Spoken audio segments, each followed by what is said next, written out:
Alright, this is a Shanghai Mitsubishi freight elevator with these fixtures I've never seen before. Anyways, I'm only just gonna do a quick ride on this because I'm on my way to go catch my family. So, I won't be taking too much ride on this.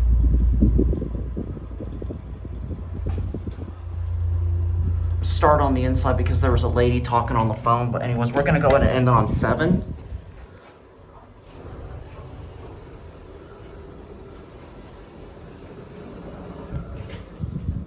Check this out. It's got the bumper. I never seen these fixtures before. This is interesting. This is an interesting fixture. I've never seen this before. This is just your basic freight elevator here.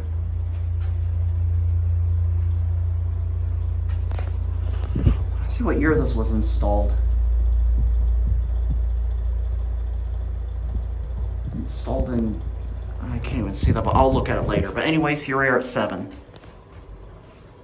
This is just only a quick ride. Alright. Here's your call button right here. Watch it close. There it goes, and